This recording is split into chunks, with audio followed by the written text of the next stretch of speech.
SK banquet hall, central bank के सामने, main road, Maripur, Muzaffarpur का एकमात्र बैंक्वेट हॉल है जहां आप बर्थडे पार्टी से लेकर शादी विवाह तक का कर सकते हैं आयोजन। 2500 स्क्वायर फीट का 3 बड़ा hall, seminar, wedding ceremony, kitty party या बर्थडे पार्टी के साथ अन्य आयोजन को किया जा सकता है। 24 घंटे बिजली पानी के अलावे पार्किंग और लिफ्ट की सुविधा है उपलब्ध। फुल्ली एयर कंडीशन, 1 2 नहीं 18 बाथरूम और कई कमरे हैं उपलब्ध। बुक करने के लिए आज ही संपर्क करें। एरिया वाइज एक फ्लोर का एरिया 2500 स्क्वायर फीट है। फर्स्ट फ्लोर का, सेकंड फ्लोर का भी सेम है, थर्ड फ्लोर का भी सेम है, फोर्थ फ्लोर का भी सेम है। ये मैरिज के लिए सबसे अच्छा है क्योंकि बड़ा एरिया, आप चाहे तो 1000 आदमी का भी पार्टी इसमें कर सकते हैं, 500 का भी कर सकते हैं, 200 100 का भी करना हो, कोई बर्थडे करना हो, कोई भी पार्टी करना हो तो आप इसमें आराम से कर सकते हैं क्योंकि 3 हॉल है एक साथ में, तो आप बड़ा से बड़ा भी पार्टी इसमें कर सकते हैं।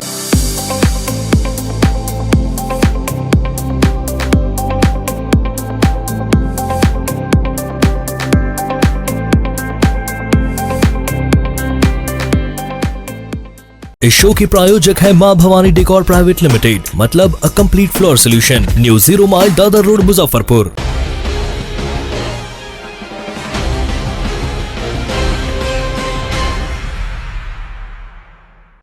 नमस्कार, आप देख रहे हैं डे न्यूज और मैं हूं आपके साथ सान्या। खबरों की शुरुआत करने से पहले आइए एक नजर डालते हैं उन खबरों पर जो बनी है आज की सुर्खियां।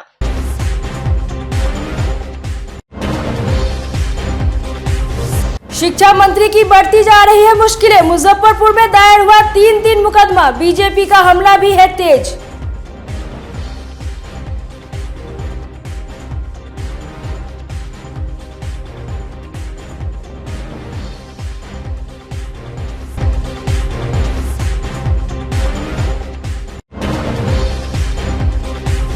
नवनिर्वाचित मेयर, डिप्टी मेयर और वार्ड पार्षदों को दिलाई गई शपथ, खरमास बाद संभालेंगे कुर्सी, चेंबर की साफ सफाई भी हुई शुरू।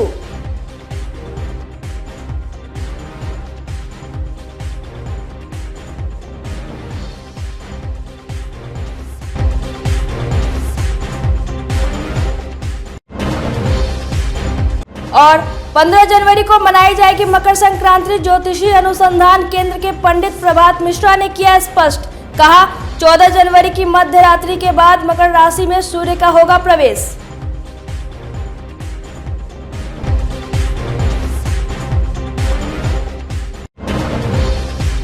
तो ये थी आज की सुर्खियां और अब खबरें विस्तार से। बिहार के शिक्षा मंत्री चंद्रशेखर के रामचरितमानस पर दिए विवादित बयान के बाद से बवाल थमने का नाम नहीं ले रहा है। शुक्रवार को मुजफ्फरपुर के MP MLA स्पेशल कोर्ट में शिक्षा मंत्री के खिलाफ 3 मुकदमा दायर हुआ। पहला विश्व हिंदू परिषद के जिला अध्यक्ष कृष्ण मुरारी भड़तिया ने दायर किया, जिसमें उन्होंने शिक्षा मंत्री पर सभी समुदाय के धार्मिक एकजुटता पर प्रहार करने का आरोप लगाया है। आज हमने जिला अध्यक्ष विश्व हिंदू परिषद की हैसियत से मैं कृष्ण मुरारी भड़तिया, मैंने मुख्य न्यायिक दंडाधिकारी पूर्वी मुजफ्फरपुर के न्यायालय में एक परिवाद दायर किया है बिहार के शिक्षा मंत्री डॉक्टर चंद्रशेखर पर। इन्होंने परसों जो बयान दिया है वह बयान, इनका बयान है कि श्री रामचरितमानस समाज को जोड़ने के बजाय तोड़ने का काम करता है और यह नफरत फैलाने का काम करता है। लाखों करोड़ों हिंदुओं के आराध्य देव श्री रामचंद्र जी का जिनमें वर्णन है और संत गोस्वामी तुलसीदास जी के द्वारा रचित यह श्री रामचरितमानस आज पूरे भारत ही नहीं पूरे विश्व के हिंदुओं के बीच आस्था का ये एक ग्रंथ है। और इस ग्रंथ के बारे में उल जलूल और अनलगल और जहरीला बयान देकर इन्होंने लाखों करोड़ों हिंदुओं की आस्था को जानबूझकर ठेस पहुंचाई है। और इससे इन्होंने समाज में चाहा, इनकी मंशा है इससे समाज में विद्वेष फैले और समाज में आपसी मतभेद हो जाए।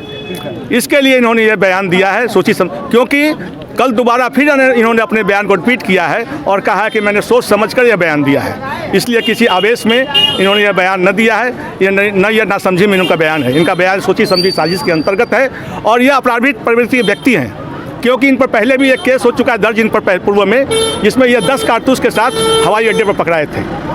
क्या न्यायालय से उम्मीद रखे हुए?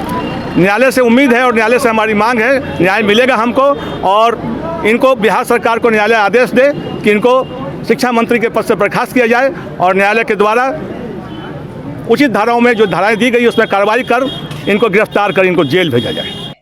वहीं दूसरी ओर अधिवक्ता सुधीर कुमार ओझा ने चंद्रशेखर पर मनुस्मृति, रामचरितमानस एवं राष्ट्रीय स्वयं सेवक संघ के विचारक माधव सदावेश गोलवलकर लिखित बंच ऑफ थॉट्स के खिलाफ नफरत फैलाने का बयान देने का आरोप लगाते हुए परिवाद दायर किया है। आज हमने विशेष न्यायालय एमपी एमएलए के जज श्री विकास मिश्रा जी की अदालत में बिहार सरकार के शिक्षा मंत्री डॉक्टर चंद्रशेखर के खिलाफ एक आपराधिक मामला दर्ज कराया है। हमने आरोप लगाया है कि उनके द्वारा 11 जनवरी को पटना में नालंदा खुला विश्वविद्यालय के कार्यक्रम के दौरान रामचरितमानस पर जो आपत्तिजनक अभद्र टिप्पणी की गई है, जिसमें कहा गया है कि यह ग्रंथ नफरत फैलाता है, इसके साथ ही कुछ जाति संबंधित विवाद भी उन्होंने पैदा किया है और नफरत फैलाने का कार्य किया है। इसी को लेकर के हमने यह मुकदमा दर्ज कराया है। इसमें आईपीसी की धारा 153, 295, 296 के साथ साथ 504, 505, 506 के तहत दर्ज मुकदमे में हमने कहा है कि जानबूझ करके साजिश के तहत करोड़ों हिंदुस्तान के हिंदुओं की भावना को ठेस पहुंचाने, नफरत फैलाने के उद्देश्य से इस तरह का इनका बयान आया है। माननीय न्यायालय ने स्वीकार करते हुए 25 जनवरी की तिथि सुनवाई हेतु मुकर्रर की है। वहीं मुजफ्फरपुर के पुरोहित महासभा की ओर से महंत अभिषेक पाठक ने भी शिक्षा मंत्री चंद्रशेखर के खिलाफ परिवाद दायर करते हुए करोड़ों हिंदुओं की सभ्यता और संस्कृति पर कुठाराघात करने का आरोप लगाया है। सभी परिवाद को न्यायालय ने स्वीकार करते हुए सुनवाई की अगली तिथि 25 जनवरी को निर्धारित की है। लगातार दायर हो रहे परिवाद से शिक्षा मंत्री की मुश्किलें बढ़ गई है। ये जो मंत्री जी हैं माननीय चंद्रशेखर यादव जी, जो विवादित बयान बार बार दे रहे हैं लगातार 3 दिनों से, उसी के लिए हम लोग आज माननीय न्यायालय में आए हैं और न्याय का गुहार लगाए हैं हम लोग। और हमको उम्मीद भी है न्यायालय पे कि हम लोग को इंसाफ मिलेगा और इनको मंत्रिमंडल पद से हटाया जाएगा। और इसके साथ साथ जो माननीय मुख्यमंत्री जी हैं वो पूरे भारतवासी से माफ़ी मांगे कि नहीं, हमसे गलती से हमारे मंत्रिमंडल के जो मंत्री हैं वो बयान दे दिए हैं और अपने मंत्री पद से भी इस्तीफा दे देवे। क्या बयान दिए हैं? बयान दिए रामचरितमानस को लेके कि ये विवाद फैलाने वाला ग्रंथ है, तो इनके पूर्वज भी आज तक नहीं पढ़े होंगे कि रामचरितमानस है क्या। कभी पढ़ के समझे, 1-2 श्लोक जो है ऊपर का काट दिए और नीचे का जो समझा रहे हैं, संदेश दे रहे हैं कि दंगा फैलाने वाला ग्रंथ है, पहले ये पूरा पढ़ ले, समझ ले, नहीं तो हमारे जैसे विद्वान के पास आवे, मैं इनको पढ़ा के समझाऊंगा कि रामचरितमानस है क्या, इसका मतलब क्या है। तो ये बयान देने से और दंगा तो ये खुद फैला रहे हैं और दोषी दे रहे हैं रामचरितमानस को, जो बरसों से करोड़ों हिंदुओं लेके चले आ रहे हैं। इसको आज उस हिंदुओं के आस्था से खिलवाड़ कर रहे हैं, ठेस पहुंचा रहे हैं हिंदू के आस्था से। इसी के लिए आज हम लोग माननीय न्यायालय में गुहार लगाए हैं और इसका इंसाफ हम लोग को मिलेगा। न्यायालय पर हम लोग को पूरा भरोसा है कि ये आस्था का ठेस पहुंचा है और ये हमारे न्यायालय में अगर इनका जो है, अगर जज साहब से पूरा अपेक्षा किया गया है कि इस पर सही से सही कार्रवाई किया जाए और हमारे नीतीश कुमार जो हमारे मुखिया हैं वो अपने इस जो मंत्री साहब हैं इन पे बहुत सटीक कार्रवाई करें। शिक्षा मंत्री बना दिए हैं शिक्षा मंत्री, पहले तो इनको समझना चाहिए कि शिक्षा होता क्या है। रामचरितमानस मानव के जीवन का बहुत मूल अधिकार, कैसे मानव अपने जीवन में यापन करेगा उसको ये बताता है। धारा अभी धारा इन पे 153, 100A, 153B, 295, 298, 505 लगाया गया है इन पे। मामला अगर न्यायालय में सत्य पाया जाता है तो क्या इन पे अब न्यायालय का अपना अधिकार होता है, वो सत्य पाएंगे, इस पे कार्रवाई करेंगे, अपना उचित जरूर कार्रवाई करेंगे। नगर निकाय चुनाव 2022 संपन्न होने के बाद शुक्रवार को मुजफ्फरपुर नगर निगम ने नवनिर्वाचित मेयर, डिप्टी मेयर और वार्ड पार्षदों को शपथ दिलाई गई। समाहरणालय सभागार में आयोजित समारोह में डीएम प्रणव कुमार ने सभी को शपथ दिलाया। डीएम प्रणव कुमार ने कहा कि जनता ने आप सभी को 5 साल के लिए चुना है। आप सभी उनके लिए उम्मीद है, ईमानदारी और निष्ठा से काम करेंगे ताकि आगे भी जनता आपका ही चयन करे। आपको बता दें कि पहली बार मुजफ्फरपुर में मेयर और डिप्टी मेयर के पद पर महिलाओं का कब्जा हुआ है। मेयर निर्मला साहू जहां भाजपा महिला मोर्चा के जिला अध्यक्ष भी है, वहीं डिप्टी मेयर मोनालिसा को भी चुनाव में भाजपा नेताओं का पूरा समर्थन प्राप्त हुआ था। शपथ लेने के बाद मेयर निर्मला साहू ने कहा कि पूरी निष्ठा के साथ शहर का विकास करूंगी। वहीं डॉक्टर मोनालिसा ने कहा कि जनता से जो वादा किया गया है उसे हर हाल में पूरा करूंगी।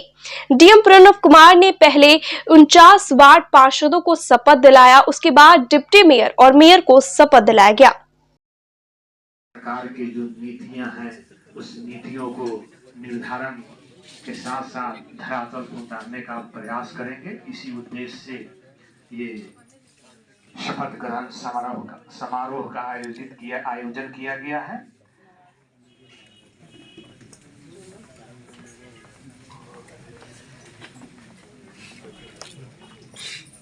बाबू इधर से थोड़ा सा टीवी पर टच मत कीजिएगा। जी, मैं पहले भी तैयार थी, अभी भी मैं जनता के बीच में पूरी तरह से तैयार होकर मैंने जनता के बीच में शपथ लेकर के मैंने जनता से जो वादा किया है, मैं वादा करने के लिए पहले भी तैयार थी, अभी भी तैयार हूँ और करूँगी। सामाजिक कार्य के रूप में मैंने भी मुजफ्फरपुर शहर को सामाजिक कार्य के लिए ही, सामाजिक काम के लिए मैंने चुना है। और जो मुजफ्फरपुर की जनता ने मुझ पर विश्वास दिलाया, मैं उस विश्वास को पूरा करूँगी। ये मैं जनता से पूरा मैं वादा करती हूँ, विश्वास दिलाती हूँ।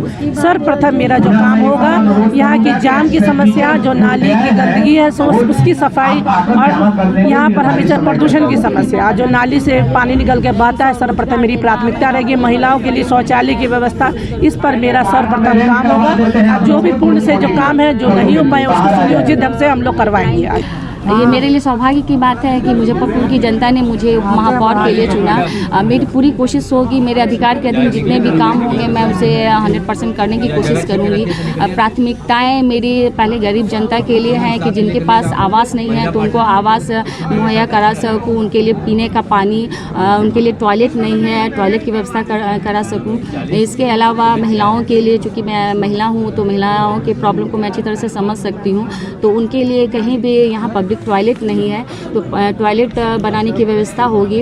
उनके लिए जो गरीब महिलाएं हैं उनके लिए स्वरोजगार देने की कोशिश करूंगी। और डॉक्टर हूं तो डॉक्टर के नाते मेरी कोशिश रहेगी कि फ्री क्लिनिक मैं खोलूं। जो गरीब जनता जो है, जो इलाज के अभाव में जो जनता एक्सपायर कर रही हैं, उनकी डेथ हो रही है, तो उनकी मैं बहुत हद तक जितना भी हो सकेगा उनकी मदद करने की कोशिश करूँगी। सदस्यों का, वार्ड मेंबर्स, डिप्टी मेयर और मेयर का शपथ ग्रहण समारोह आज था और उस उपलक्ष्य में यहाँ पर सभी लोग उपस्थित हैं और सभी लोगों को आज प्रतिज्ञान शपथ कराया गया है, जिसमें मेयर, डिप्टी मेयर और वार्ड मेंबर्स ने आज शपथ लिया है। मुजफ्फरपुर नगर निगम के मेयर और डिप्टी मेयर सहित 49 वार्ड पार्षदों का शपथ ग्रहण शुक्रवार को होने के बाद नगर निगम में मेयर और डिप्टी मेयर के चेंबर में उनका नेम प्लेट लगाकर चेंबर को साफ सुथरा कर दिया गया। खरमास होने के कारण 14 जनवरी के बाद ही दोनों का नगर निगम में आना होगा, पर यह तय नहीं है कि किस तारीख को दोनों नगर निगम के अपने चेंबर में प्रवेश करेंगे। Bihar local bodies employees federation के उपाध्यक्ष सत्येंद्र कुमार सिंह ने नए मेयर और डिप्टी मेयर को बधाई देते हुए कहा कि नगर निगम कर्मचारियों का उन्हें पूरा सहयोग मिलेगा। आज जो शपथ ग्रहण हुआ है नए मेयर और उप मेयर का, हम लोग हार्दिक बधाई भी देते हैं और पूरा विश्वास के साथ कह रहा हूँ कि उनके कार्यकाल में कदम से कदम मिला के चलूँगा और जो भी संगठन की ओर से सहयोग बन पाएगा वह सहयोग मैं करूँगा। चेंबर उम्बर को सजा दिया गया, चेंबर उम्बर सब रेडी पोजीशन में है। जिस दिन वो आ जाएंगे उस दिन हम लोग उनका स्वागत के लिए तैयार है संगठन की ओर से। संभावना है कि खरमास के बाद ही? हाँ, खरमास के बाद हम उम्मीद है कि मंगल को आना चाहिए। क्या उम्मीद है आप लोग की लोगों से? हम तो आशा करते हैं कि जिस तरह से हमने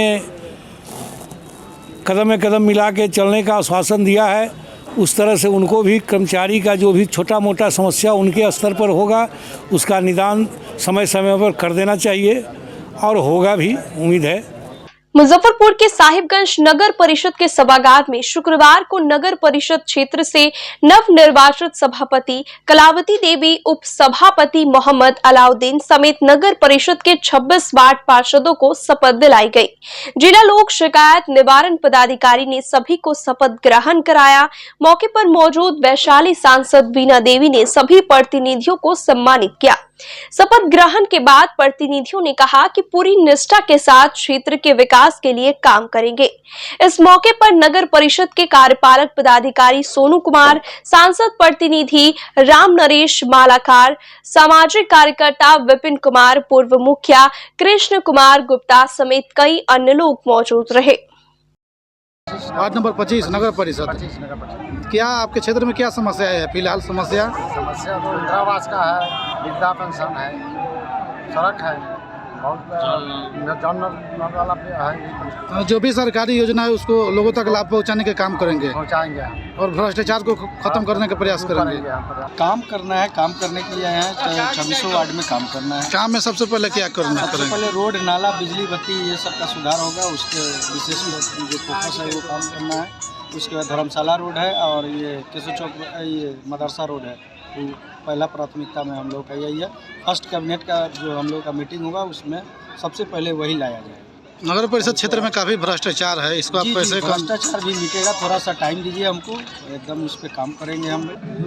वार्ड से जो शपथ ग्रहण लिए हैं चंद्रेश्वर शाह जी, विकास करने में इनको कैसे? ये विकास का तो पूरा गंगा बहाया जाएगा। 25 नंबर वार्ड में जनता इसके पहले हम लोगों को खोजेगा कि सर आप ही खड़ा होइए। जनता तो इतना काम करेंगे कि वहाँ लोग, जनता बोलेगा, आपको फिर बुला के ले चलेंगे कि सर देखिए कैसे कैसे काम हुआ है।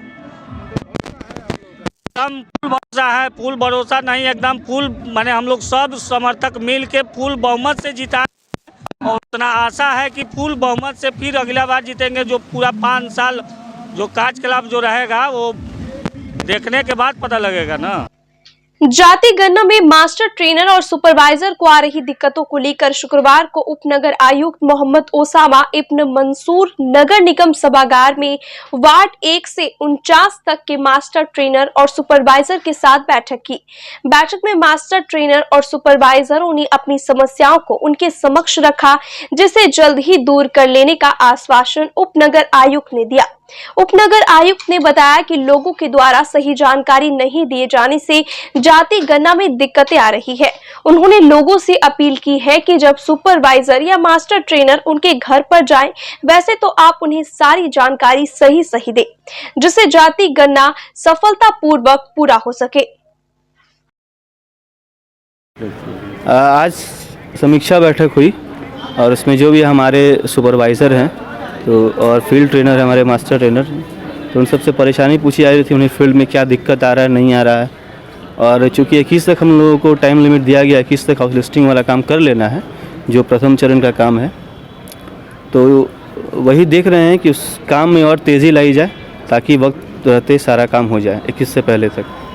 और जिन मास्टर ट्रेनरों को जो दिक्कत आ रही थी या जो पर्यवेक्षक है हमारे प्रगणक, उन्हें जो भी दिक्कत आ रही थी तो सबको नोट कर लिया गया है और उस पर वर्क करेंगे ताकि जो कार्य की गति है वो और तेज़ हो जाए। दिक्कतें कहाँ पे आ रही हैं? दिक्कतें कहाँ पे? लोगों में थोड़ा अवेयरनेस की कमी है। कई लोग आगे बढ़ कर के अपना कराना नहीं चाहते हैं, अपना डिटेल्स नहीं देना चाहते हैं। मुजफ्फरपुर के Mithanpura club road sir CPN colony स्थित वृद्धा आश्रम में इनरवील लिच्छवी क्लब के सदस्यों ने मकर संक्रांति के अवसर पर शुक्रवार को वृद्ध जनों के बीच तिलकुट, चूड़ा, दही, गुड़, चावल और दाल सहित कई अन्य सामग्रियों का वितरण किया गया। साथ ही पूरे साल के लिए प्रतिदिन 2 लीटर दूध, चाय पत्ती और चीनी भी उपलब्ध कराने का निर्णय लिया। वहीं वृद्ध जनों से मिलकर उनके साथ उनकी भावनाओं को भी शेयर किया गया। वृद्ध आश्रम के संचालक सुनील कुमार से आग्रह किया गया कि जब भी जरूरत पड़े हमें सूचित करते रहे। लिच्छवी क्लब के सभी सदस्यगण आश्रम में धन संचित कर आवश्यकता अनुसार देते रहेंगे।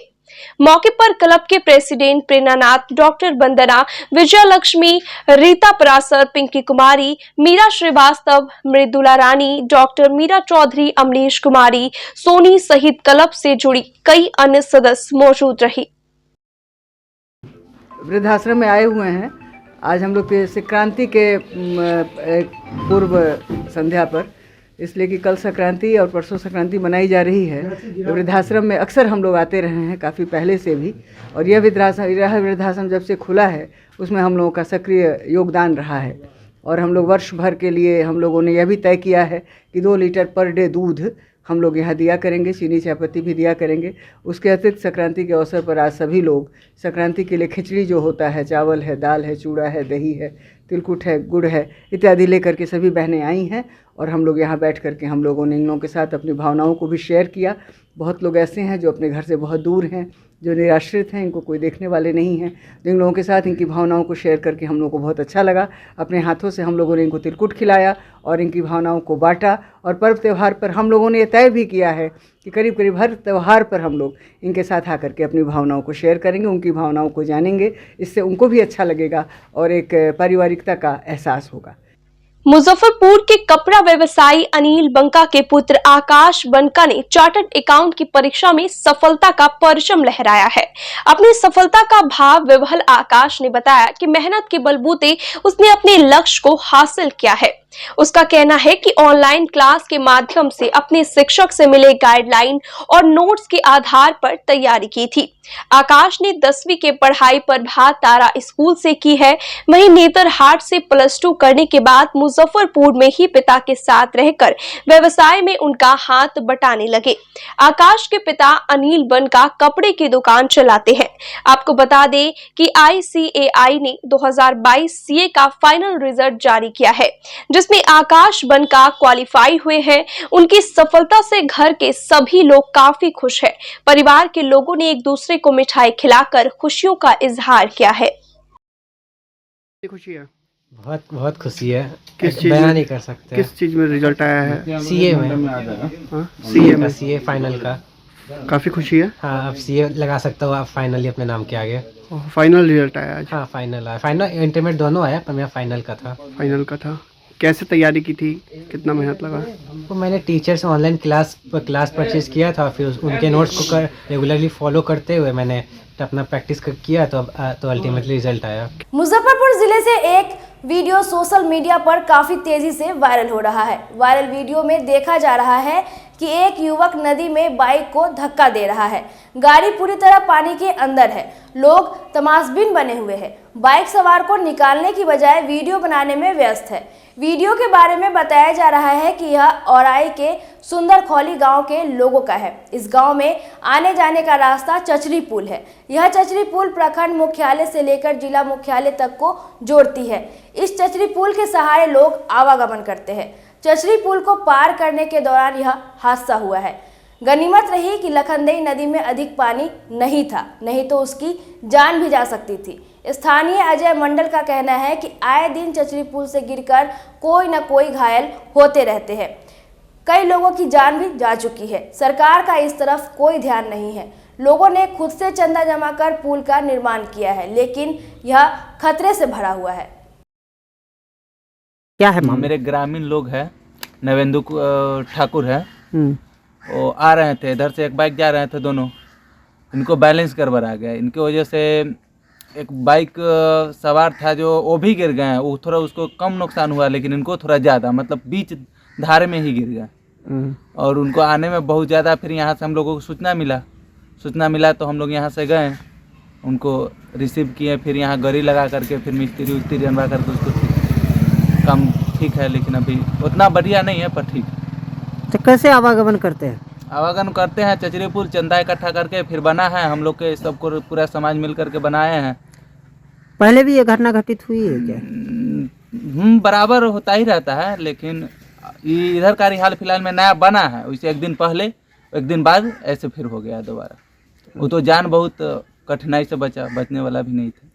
पानी कम था या ज़्यादा था? पानी कम था, अगर ज़्यादा रहता तो मर ही जाते, फिर कोई चांस से नहीं था। चचरी पुल जो सिरखौली घाट पर था वो टूट गया था।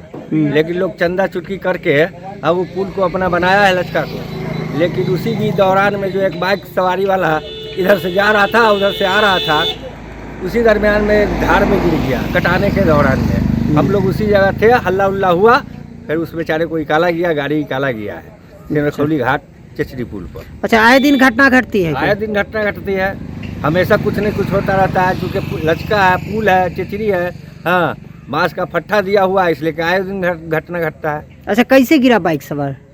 कैसे गया? एक तरफ से वो बाइक वाला आ रहा था, इधर से बाइक वाला जा रहा था, कटाने में क्या कहते हैं बीच धार में गिर गया, समझा। हम लोग हल्ला हुआ, हम लोग क्या कहते हैं उसी जगह थे, लोग निकालने वाला सब निकाल दिया, बच गया।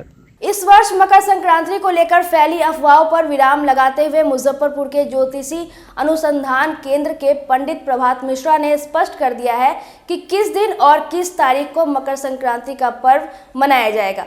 उन्होंने स्पष्ट कहा है कि 2023 के 15 जनवरी रविवार को मकर संक्रांति का त्यौहार मनाया जाएगा। उन्होंने कहा कि समाज में ऐसी धारणा है कि हर वर्ष 14 जनवरी को ही मकर संक्रांति का त्यौहार मनाया जाता है, लेकिन इस वर्ष ऐसा नहीं है। इस वर्ष 3 ग्रहों का योग बन रहा है। मकर राशि में शनि, शुक्र और सूर्य का प्रवेश हो रहा है। इसी के अनुसार संक्रांति मनाया जाता है। 14 जनवरी शनिवार की मध्य रात्रि के बाद 3:01 पर मकर राशि में सूर्य का प्रवेश होगा, इसलिए 15 जनवरी को मकर संक्रांति मनाई जाएगी। इस कई वर्षों के बाद शुभ योग बन रहा है। इसमें लोग अपने राशि के अनुसार दान करें, जैसे मेष राशि वाले दाल दान करें, कन्या राशि वाले 7 सब्जी दान करें, इससे शुभ योग बनेगा। पंडित प्रभात मिश्रा ने कहा कि मकर के संक्रमण को ही मकर संक्रांति कहा जाता है। मकर संक्रांति का जो महापर्व है वह इस बार 15 को मनाई जाएगी।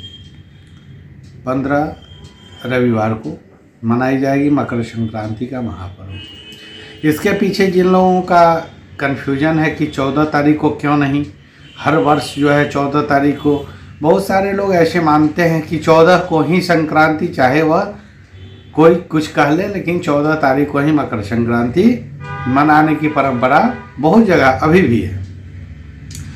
तो दरअसल में लोग नहीं जानते कि मकर का संक्रांति होता क्या है। तो मकर 12 राशि है, 12 राशि में सूर्य जो है भ्रमण करता है। तो जब धनु से निकल के मकर राशि में सूर्य का प्रवेश होता है, उस प्रवेश काल को संक्रमण काल या संक्रांति काल कहते हैं। तो इस बार जो है 14 तारीख यानी शनिवार की मध्य रात्रि के बाद 3:01 पर सूर्य जो है मकर राशि में प्रवेश करेंगे। तो उसका पुण्य काल जो है नेक्स्ट डे यानी 15 तारीख रविवार को मनाई जाएगी। दूसरी बात, इस बार जो है 3 ग्रहों का शुभ योग है, चूँकि मकर राशि में इस बार शनि भी स्वगृही हैं। मकर राशि में शनि भी हैं और सूर्य का प्रवेश उसी राशि में हो रहा है।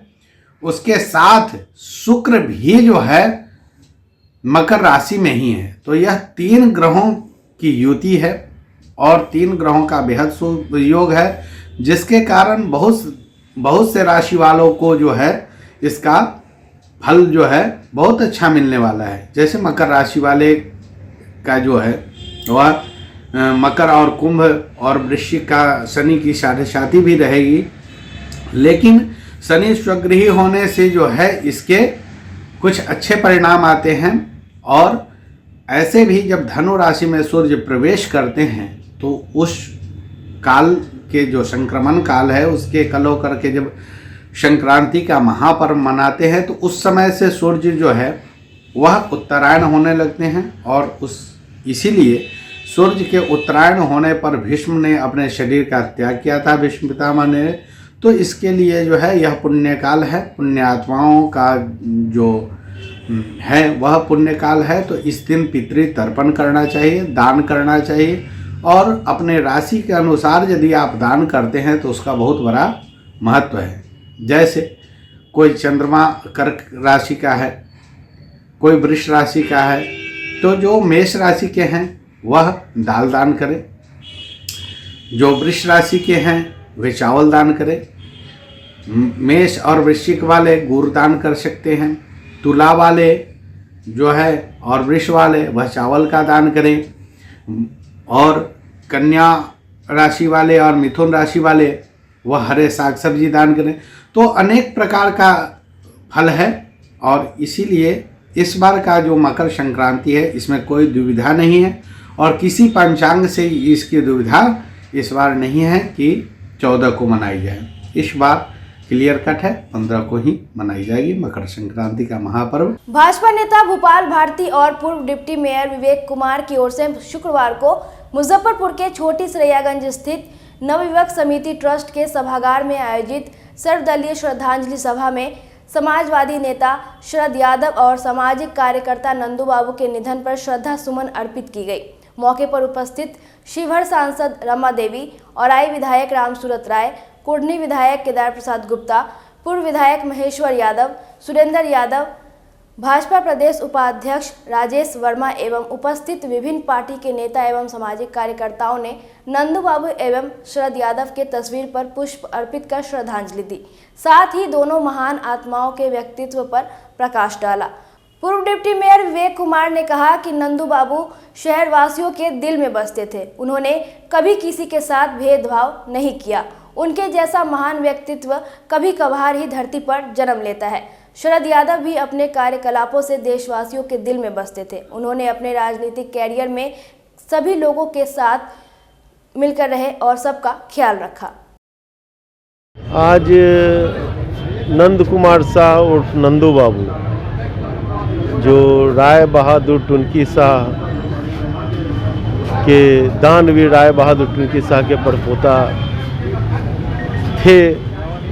राय बहादुर तो जरूर उनके दादा परदादा रहे, लेकिन नंद कुमार शाह ने अपने जीवन को मुजफ्फरपुर के आम लोगों के बीच में देने का काम किया और उनके अंदर, उनके दिलों में, दिमाग में मुजफ्फरपुर बसता था। मुजफ्फरपुर के लोग बसते थे। दलितों, गरीबों, शोषितों, पीड़ितों के बीच वो शख्स इतना बड़ा आदमी होने के बाद भी इतना चर्चित रहा अपने कर्मों से, अपने कृत्य से, अपने कार्य से कि आज सारा शहर उन्हें श्रद्धांजलि देने के लिए उतावला है। कल उनकी शव यात्रा थी, पूरा शहर के आंखें भीगी हुई थी और उनका शव यात्रा निकल रहा था। आज उन्हीं की श्रद्धांजलि सभा है और इसी बीच दुर्भाग्य है कि महान समाजवादी नेता शरद यादव, जिन्होंने बिहार की राजनीति को एक अलग अंजाम देने का काम किया, वो ऐसे सांसद जो लोहिया के विचारों से ओतप्रोत होकर और समाज में एक अलग छवि बनाकर वो भी गरीब, दलित और शोषितों के बीच में अपने कृत कार्यों से इतने पूरे पॉपुलर हुए कि पूरा राष्ट्र आज उनको भी नमन कर रहा है। वैसे शरद यादव जी की भी श्रद्धा सुमन आज हम लोग अर्पित कर रहे हैं। आज नवयुवक समिति के प्रांगण में देश के पुरोधा, राष्ट्र के 3 प्रदेशों से सांसद होने वाले माननीय शरद यादव जी और हमारे शहर के पुरोधा माननीय नंदू बाबू जी का सर्वदलीय श्रद्धांजलि सभा हुआ, जिसमें सभी दल, सभी समाज, सभी जमात के लोग एकत्रित हुए और उन्होंने शरद यादव जी और नंदू बाबू जी को श्रद्धांजलि अर्पित किया, नमन किया और सभी लोगों ने उनके आत्मा के शांति के लिए प्रार्थना किया, पुष्प अर्पित किया। मुख्य रूप से कौन कौन शामिल? इस श्रद्धांजलि सभा में प्रमुख लोगों में शिवहर की सांसद रमा देवी जी, पूर्व विधायक महेश्वर यादव जी, पूर्व विधायक सुरेंद्र यादव जी, भाजपा के प्रदेश के उपाध्यक्ष राजेश वर्मा जी, समाजवादी चंद्रिका साहू जी, विष्णुकांत झा जी जैसे वरिष्ठ लोग शामिल हुए। बाबा गरीबनाथ मंदिर न्यास समिति की ओर से मुजफ्फरपुर के दादर स्थित डे केयर सेंटर में आयोजित 3 दिवसीय दिव्यांग पुनर्वास शिविर के दूसरे दिन एसडीओ पूर्वी ज्ञान प्रकाश ने शिविर में आकर आयोजकों का उत्साहवर्धन किया। न्यास समिति के कोषाध्यक्ष पुरेंद्र प्रसाद ने बताया कि दिव्यांगों के कल्याण के लिए समिति पिछले 5 वर्षों से शिविर लगा रही है। पहले दिन की अपेक्षा शुक्रवार को लाभुकों की संख्या में वृद्धि दिखाई दी। कोरोना के कारण 2 साल के बाद लगने वाले इस शिविर से लाभुकों को काफी उम्मीद है। गरीबनाथ न्यास समिति दिव्यांगों के उम्मीदों पर खरा उतरने का पूरा प्रयास कर रही है। करीब 21 लोग आए हैं, 21 लोगों का रजिस्ट्रेशन हुआ है और अभी तो मौसम बहुत बढ़िया हो गया है आज, इसलिए उम्मीद है कि ज़्यादा ही लोग आएंगे। क्या उद्देश्य है इस तरह का? उद्देश्य है कि जो अपंग हैं, जिनका पैर कटा हुआ है, हाथ कटा हुआ है, वो असमर्थ हैं चलने फिरने में, काम करने में, तो उनको जब आर्टिफिशियल पैर दे दिया जाता है, हाथ दे दिया जाता है, बैसाखी दे दी जाती है, तो वो नॉर्मल आदमी की तरह काम कर पाते हैं। 2 साल के बाद लगा है तो उसमें भीड़ बढ़ने की संख्या उम्मीद है। कल मौसम बहुत ख़राब था, फिर भी 60 से ऊपर आदमी का रजिस्ट्रेशन हुआ और आज भी अभी शुरू हुआ है। अभी तो मौसम अभी तो 3-4 बजे तक, तो 2-3 बजे तक काफ़ी लोग आ जाएंगे, उम्मीद है। कल तीसरा दिन 3 दिन रहेगा, 3 दिन रहेगा, रहेगा। 3 दिन वितरण होगा। मुजफ्फरपुर के काजी मोहम्मदपुर थाना क्षेत्र के सातपुरा निवासी 70 वर्षीय बुजुर्ग राजेंद्र शाह पिछले 8 जनवरी से गायब है। राजेंद्र शाह का दिमागी हालत सही नहीं है।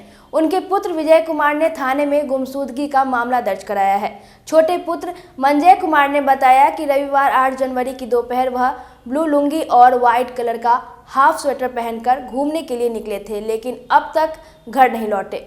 दर्शकों से अनुरोध है कि राजेंद्र शाह के बारे में कोई भी जानकारी मिले तो कृपया मोबाइल नंबर 8340439331 या 8796763967 पर सूचना करें। मेरे पिताजी का दिमागी हालत 35 वर्ष से ख़राब है। उनका नाम श्री राजेंद्र शाह है, घर सतपुरा है, ग्राम सतपुरा, पोस्ट रमना, जिला मुजफ्फरपुर, थाना Kazi Mohammadpur, pin number 842002, mobile number कब से गायब है? 8/4/2023 को 3 से 4 के बीच में। क्या बोल के गए थे? वो कुछ नहीं बोल के गए थे। उनका मानसिक संतुलन खराब है और सब घर में सब परेशान हैं, सब खोजबीन कर रहे हैं। उस दिन से हम लोग रात दिन खोजबीन कर रहे हैं, कोई पता नहीं चल रहा है। इसलिए भाइयों और बहनों से अनुरोध है कि जिनको भी इनके बारे में सूचना मिले, कृपया कर टीवी पर जो चैनल पर अपना जो मोबाइल नंबर है उस पर सूचना कर दें। हम लोग तुरंत वहाँ पे जाकर के रिसीव कर लेंगे। उनका हम सदा आभारी रहेंगे। उनके बारे में मेरी मम्मी का और भी हालत गंभीर हो चुका है, पापा के टेंशन से बहुत हालत गंभीर हो चुका है। आज की खबरों में बस इतना ही। कल फिर मिलेंगे कुछ नई खबरों के साथ। तब तक के लिए डे न्यूज परिवार को दीजिए इजाजत। नमस्कार। SK banquet hall, central bank के सामने, मेन रोड, माड़ीपुर, मुजफ्फरपुर का एकमात्र बैंक्वेट हॉल है जहां आप बर्थडे पार्टी से लेकर शादी विवाह तक का कर सकते हैं आयोजन। 2500 स्क्वायर फीट का 3 बड़ा hall, seminar, wedding ceremony, kitty party या बर्थडे पार्टी के साथ अन्य आयोजन को किया जा सकता है। 24 घंटे बिजली पानी के अलावे पार्किंग और लिफ्ट की सुविधा है उपलब्ध। फुल्ली एयर कंडीशन, 1 2 नहीं 18 बाथरूम और कई कमरे हैं उपलब्ध। बुक करने के लिए आज ही संपर्क करें। एरिया वाइज एक फ्लोर का एरिया 2500 स्क्वायर फीट है। फर्स्ट फ्लोर का, सेकंड फ्लोर का भी सेम है, थर्ड फ्लोर का भी सेम है, फोर्थ फ्लोर का भी सेम है। ये मैरिज के लिए सबसे अच्छा है क्योंकि बड़ा एरिया आप चाहे तो 1000 आदमी का भी पार्टी इसमें कर सकते हैं, 500 का भी कर सकते हैं, 200-100 का भी करना हो, कोई बर्थडे करना हो, कोई भी पार्टी करना हो तो आप इसमें आराम से कर सकते हैं क्योंकि 3 हॉल है एक साथ में, तो आप बड़ा से बड़ा भी पार्टी इसमें कर सकते हैं। इस शो के प्रायोजक है मां भवानी डेकोर प्राइवेट लिमिटेड, मतलब a complete floor solution, new 0 mile Dadar road, Muzaffarpur.